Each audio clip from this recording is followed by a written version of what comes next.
Sobrang lakas po ng hangin, ng bagyo. Ngayon po ay may bagyo. Umamin tayong inililipat. Tingnan nyo. So ayan, tatakbo sana tayo ngayon para sa ating Run 44. Pero hindi po natin kakayanin dahil nga ito sobrang lakas ng bagyo. Yung pong ulan. Kaya mahihirapan. So bibisitahin na lang natin itong mga lugar.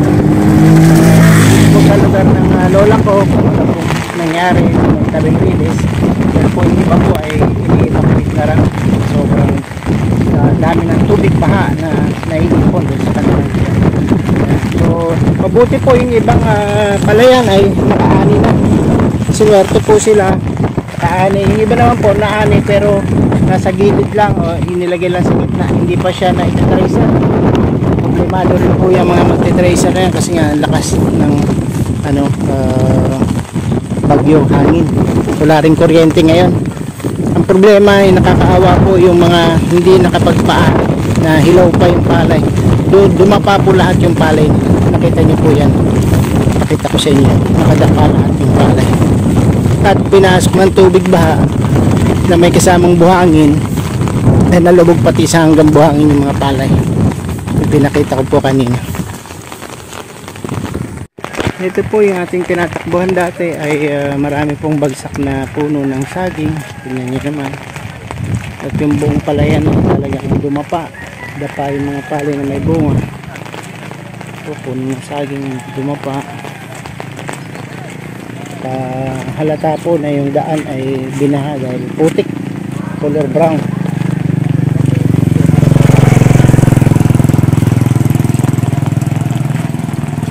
Uncle Jesse, kumusta po?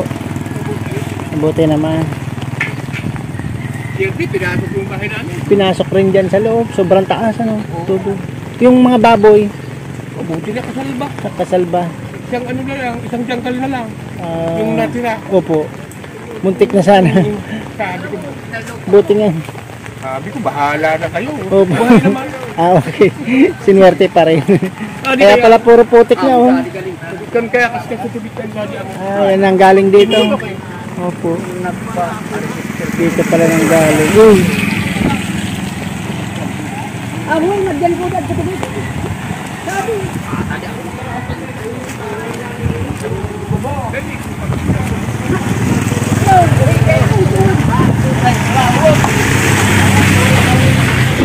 Dito po doon ang galing yung malakas na tubig. Yan palayan na yan, oh. Buti nga po, na-harvest na po yung palay dyan.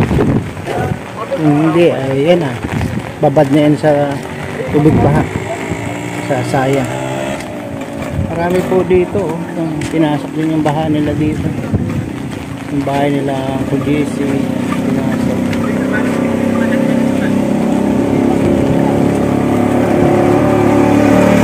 Pinasok kayo ng baha.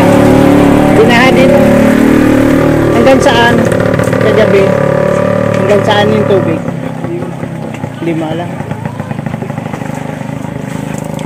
Hinuhugasan nyo na lang. Hinuhugasan.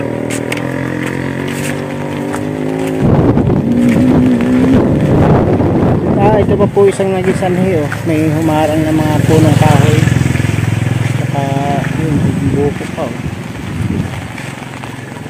May buko po. Sobrang yan po ang nagpabaha ng gusto dito. Yung mga puno na humarang din sa tubig. Baha. Ito nabaha doon. Yung mga babuyan doon. Nabaha doon yung mga babuyan doon. Ito po yung mga biyahe.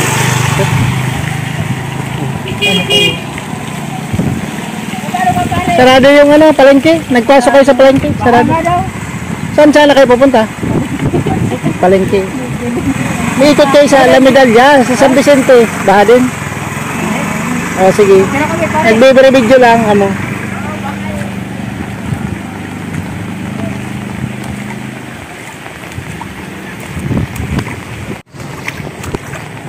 Ito na po ang daan. May baha. Agos. Tapos marami pong sasakyan na naipon. Dito po sa ginagawang diversion, medyo nakataas po kasi itong lupa nito. Iniwan na po nila dyan at naglakad na lang papuntang sentro.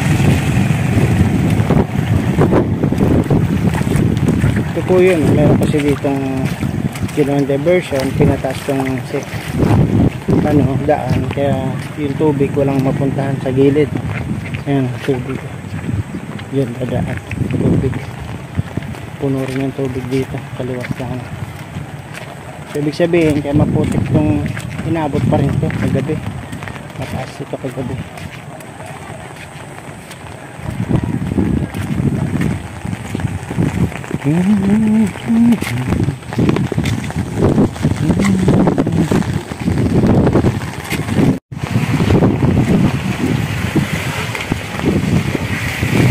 Pre, talsik na yung tubig dito. Open pipe na. Meron na pong fountain dito. Nasira po yung gate valve. Gate valve po ng tubig. Tama tapon yung tubig ng nanggagaling sa water district. Proasa. Ito na po umpisa. Taas na po ng, ito po hanggang kasentrohan na ito. Taas na po yung bahagi. Ito po tayo, susubukan natin ditong tumawid.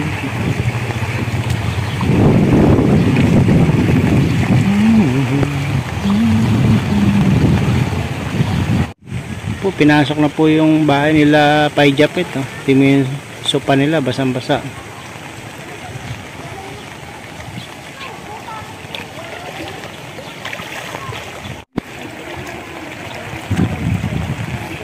Po guys, dito na tayo sa may San Ramon. Mataas na po yung baha. Ayan po, kita nyo yung tricycle, tinutulak na lang. Lubog na po ang ano yan, ang tambutso.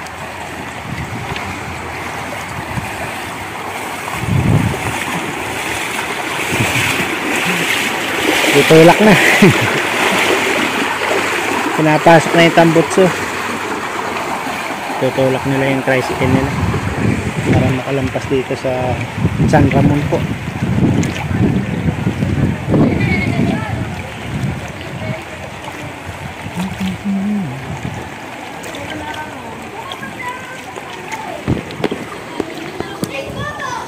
Po, nandito na po tayo sa Barangay San Ramon at sobra-sobra na po ang tubig baha. Ito nyo po yan. Dati po hindi ito binabaha ng ganito. So hindi po tayo makakatakbo ngayon sa ating run challenge. Kaya i-video na lang po natin yung mga lugar na binaha dito sa may San Ramon po. Kita nyo po ayun, meron pong bangka. Ginamitan nila ng bangka.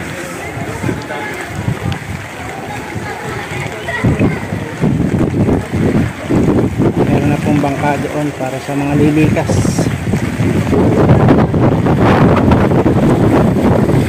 Yung pong release ay nakalitaw pa naman. Nakalitaw po yung release sa tubig baha.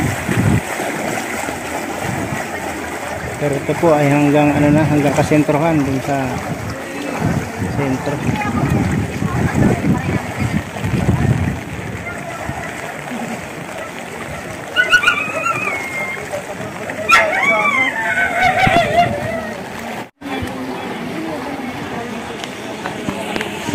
Ito na po, magbabangka na po dito.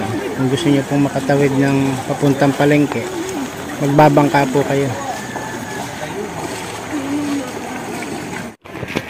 Ito po yung may Pagsingitan Road, Barangay Pagsingit, Barangay San Ramon. So sigurado po dinaanan po ito ng tubig baha, no? Tignan niyo po yung daan, puro na putik. So humupa na yung tubig. Tignan natin kung mga pinasok sila ng tubig baha. Nagparatumba pala yung ano dito. Patumba yung mga batag niya.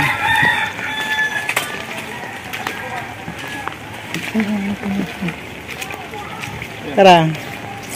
Pinasok ka mo, tubig. Naarangan man. Yung pader.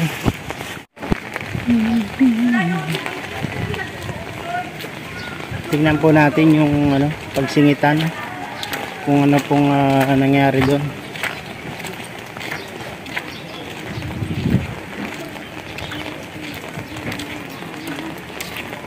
Boy, tara pinasok kayo dyan tubig. Hindi naman. Tara.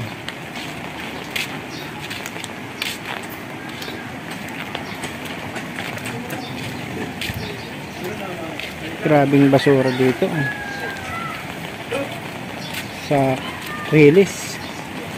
Wala ring makapagbiyahe ngayon na PNR train. Dahil sa dami ng humarang ng mga puno dito po sa release at sa tulay. Tignan po natin. Yun, sobrang taas pa rin ng tubig. Sobrang taas pala ng tubig, oh. Sobrang taas ng tubig. Hindi makakatawid ang train ngayon dito. Tignan niyo po itong kanal na to. Sobrang kapal ng mga punong kahoy na nakaharang. Kaya yung tubig po naiipon ng gusto. Tignan niyo po yung tubig baha. Ipon na ipon. So, dito nagdaan yan yung tubig dito papasok sa mga bahayan. Ito, tumaas po yung tubig dito. So, mataas po ang tubig dito. Kagabi, sobrang lakas. Ngayon ay humina na, dito na lang po, kaya na po ng tubig ng kanal dito ay kaya na. Hello, yan, pupuntahan po natin yung bahay ni Baby Jeffrey. Tignan po natin kung ano pong update sa kanila. Ito po yung ating tinutulungan na bata, 8 years old, na nakalabas po yung bituka po niya sa tiyan.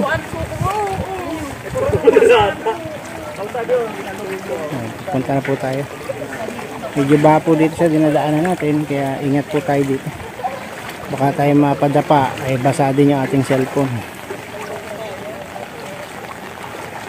Yan po. Samahan niyo po ako, puntahan po natin si Baby Jeffrey. Puro na putol ng mga bata.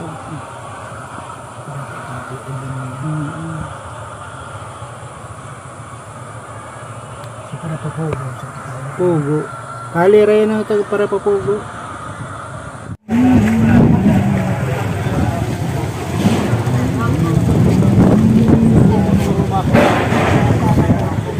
Ang dami pa naman dyan tilapia.